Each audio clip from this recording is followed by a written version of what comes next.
Adiala jail में कैद Imran Khan Oxford university के चांसलर का इलेक्शन लड़ेंगे।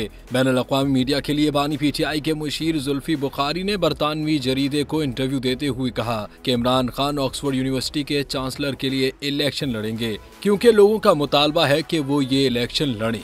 उनका कहना था कि हम इमरान खान से इजाजत मिलने के बाद इसका बाज़ाब्ता ऐलान करेंगे और दस्तखती मुहिम शुरू करेंगे। जरीदे की रिपोर्ट में कहा गया कि ऑक्सफोर्ड यूनिवर्सिटी के चांसलर की निशिस्त हांगकांग के साबिक गवर्नर और 21 साल तक इस ओहदे पर फाइज रहने वाले टोरी पार्टी के चेयरमैन 80 साल लॉर्ड पैटन के इस्तीफे के बाद खाली हुई है। जरीदे के मुताबिक ये पहला मौका होगा जब चांसलर के इंतखाबात रिवायती तरीक़ेकार के बरक्स ऑनलाइन होंगे, जिसमें इदारे से फारिगुल तहसील अफराद अपने मुकम्मल तालीमी लिबास में इलेक्शन में शिरकत करते हैं। इमरान खान ने ऑक्सफोर्ड यूनिवर्सिटी के केबल कॉलेज से इकोनॉमिक्स में डिग्री हासिल की थी। रिपोर्ट के मुताबिक इमरान खान के इस इलेक्शन में जीतने के इम्कानात इंतहाई कम हैं, क्योंकि इस इलेक्शन की दौड़ में बरतानिया के साबिक वज़ीर आज़म सर टोनी ब्लेयर और बोरिस जॉनसन की शख्सियात भी शरीक हैं।